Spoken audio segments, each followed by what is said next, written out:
Hello and welcome. My name is Julian. Today I want to look at the Garmin Varia RCT715, which is a rear bike camera, light and radar system. I've had a camera, a radar and a light hanging off the back of my bike for many years now, and I had to remember to charge 3 different devices the night before a ride and make sure they were connected with the head unit, and Everything changed last summer when Garmin launched the Garmin Varia RCT715. It combined 3 different units into one, the camera, the radar, and the light, all into one unit. Kind of like Steve Jobs did with the first iPhone back in 2007. Steve, we still appreciate you. So let's start with the 3 key reasons why I'd want a unit like this. Firstly, you want to be seen. Secondly, you want to see what's happening around you. And thirdly, you want to record and document what's happening around you. Those 3 things are achieved with this. So I'm going to start with the light first, which is probably the easiest one to discuss. I want to be seen. I want to be lit up. Now, I am typically riding during the day. I am 6'2" and 200 pounds, as I seem to want to keep telling you. But when I'm aero, my profile from someone driving up behind me is probably quite low and not really very visible. I tend to use nighttime flash. It's a slightly lower intensity, which does save some of the battery life, but I have nighttime flash during the day, and that just gives me enough visibility that I can be seen clearly by somebody behind me. Next, let's talk about cameras. Now, cameras on bikes, it's complicated, and it kind of gets emotional when some people start talking about cameras on bikes. There are a number of reasons why you might want to be using a camera on a bike. Firstly, you might want to take pictures of yourself or the people riding with you to document what a fantastic time you've had out on your ride. Secondly, you might want to capture the road in front of you or maybe the road behind you and take an hour-long movie of all the road that's in front of you, and in the hope that someone else might think it as cool as you do. Lastly, you might want a camera that documents your final moments for when you get hit by a car or a truck or you ride yourself into a ditch. In that situation, it's really nice to have a short movie clip that you could maybe play while you're recovering in hospital, or your friends and family could play at your funeral, or you could use in a court case when you get hold of the driver that caused you to crash in the first place. In my opinion, this camera is suitable for the 3rd of those 3 scenarios only. It's not suitable for selfies or pictures of your friends and colleagues riding with you. It's not really suitable to be taking a movie of the road that you would actually want to share or turn into a hyperlapse or something. It's only really effective at what it was designed to do, which is to capture the moments of an incident so that you have a documentation in the case of a criminal case or something similar. Phew, now, there are a lot of reviews that talk about the quality of this camera and how it's not suitable and how it is not an effective way to be sharing media files. I really don't think that's the intention of it. This Varia unit sits on the back of my bike, happily recording for all the time that I'm riding. When the memory card gets full, it will start to overwrite the oldest files on that memory card, so it will continue to have a good record of the last 45 minutes to an hour of the ride. And if I wanted more than that, I would just put a bigger memory card in it. It came with a 16 gig memory card, which for me is plenty big enough for what I'm using it for.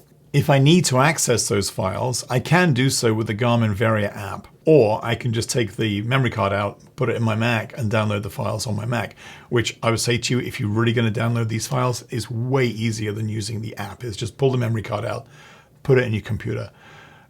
I've done that twice. I did it when I first got this unit just to see what all the fuss was about the quality of the image. And the second time I did it was this week for this video, because I'm going to share a couple of files with you. That's it. For the rest of the time, I haven't looked at the files at all. Now, I've had multiple bike cameras on the front and back of my bike for quite a few years now, most of which have come from Cycliq with their Fly 12 on the front and Fly 6 on the back of the bike. This is the first time actually I've gone away from Cycliq for a camera on my bike.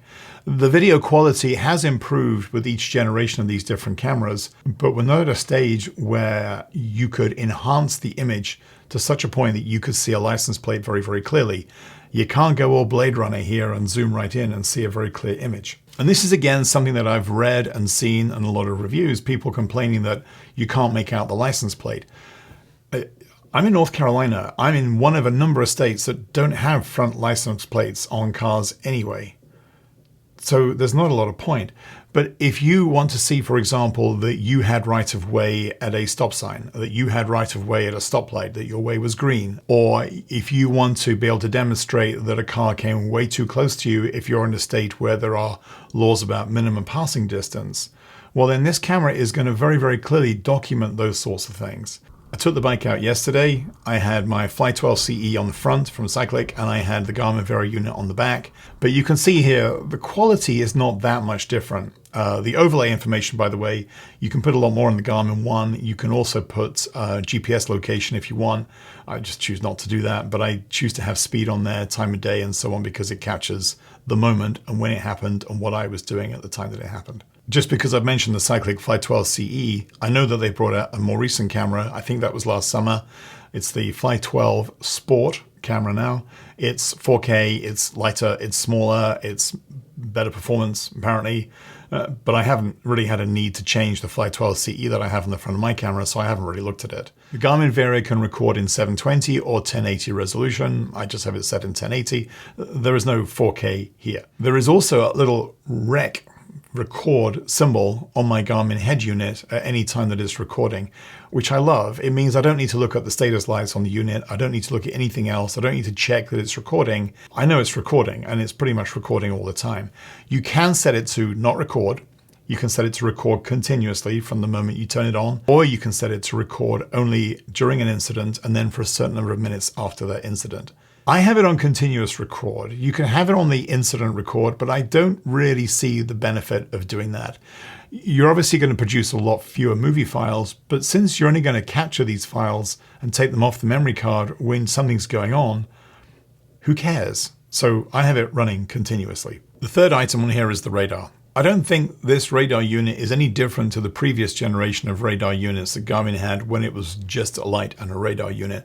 I'm pretty sure it's the same. From my perspective, it operates exactly the same way. The radar that Garmin has been producing for years is excellent. The Varia radar actually projects a really good image onto the screen of a Garmin head unit, or if not, then there is a Garmin Varia phone app which you can have and just run it on your phone instead. The logic is very, very similar to how they work, but I tend to use the Garmin head unit, and here it is on my Garmin Edge 1040 Solar. There is an image up the side on the right-hand side of the screen, and you can set it to be right or left, that will show how many vehicles are behind you and how fast they're coming up behind you. I like this. It's very familiar to me. It's pretty much the way that Garmin's been putting this sort of information onto a head unit going back to the original one and my Garmin 520, my Edge 520. So I'm very familiar with it and no complaints. I'm really happy with how it works. Occasionally it has picked up other riders close behind me, which is a bit strange because this is now my third or fourth Garmin radar unit. And ever since the very first one, which did have this issue, the ones in between did not. So I was a bit surprised to see that come back on this one. I'm not concerned about it. I very rarely ride with someone. And if there is a cyclist coming up behind me, the only real risk to me is that they're going to drop me and embarrass me. That's pretty much it. If you look at the unit itself, it is quite bulky and it's certainly very, very heavy, particularly compared to previous radar units. I mean, it should be. It's got a bigger battery inside it, and also it has that camera feature. Under this flap, it's USB-C charging. Finally, thank you, Garmin. The main benefit here, of course, is faster charging, and in the case of data transfers, is faster data transfers as well. But I can't be the only guy who finds it so much easier that with USB-C, it doesn't matter which way around you put that plug into the socket, it's going to go in. Maybe it's just me, but I find that a lot easier. For me personally, that's the best benefit of USB-C. The mount on the back of this is different to prior Garmin units, and they might have done that because they're doing it also with some of their bigger head units like the 1040, or they might have done it because this is quite a big, heavy unit. I've never ever had a Garmin mount break. I think really I could imagine it breaking if I had an incident, in which case I've probably got bigger things to worry about than the mount breaking. But anyway, it's beefed up, it's metal. And the mount that comes with it that attaches to your bike, and it does come with a mount, has a lever on it that's a locking lever so you can make sure that it's locked pretty securely. It does mean, though, that if you've got previous quarter-turn Garmin mounts for anything hanging off the back of your bike, they're not going to work with this unit. So sorry, you'll just have to get a new one if you need one beyond the one that comes with the unit. The battery life for regular use, which in my case is training rides, is absolutely fine.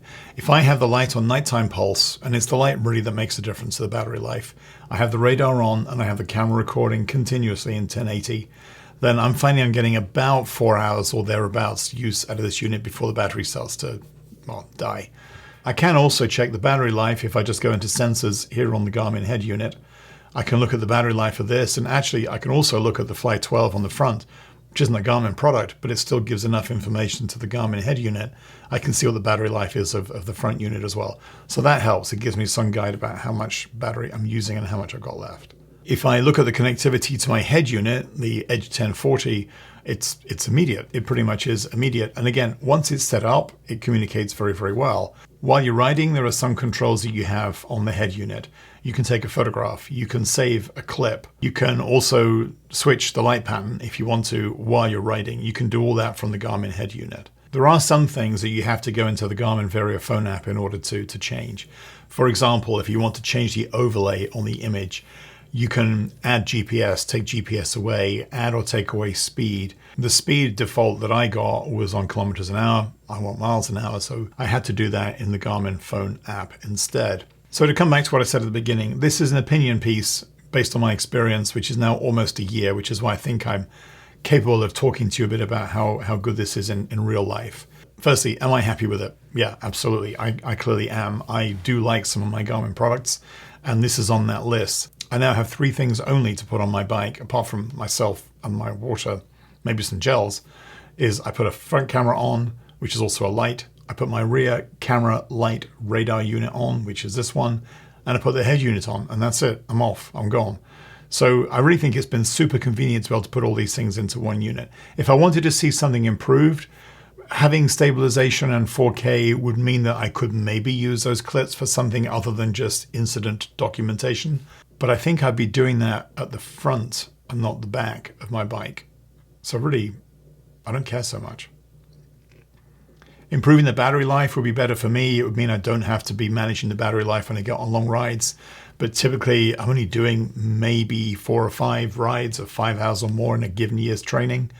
So I can manage that. I can work around it. The fact that there is a light, a radar, and a camera in one unit outweighs any potential drawbacks of this. The convenience of having one thing to charge, USB-C, and then put it on the back of my bike and I'm ready to go, it just outweighs any potential downsides of this.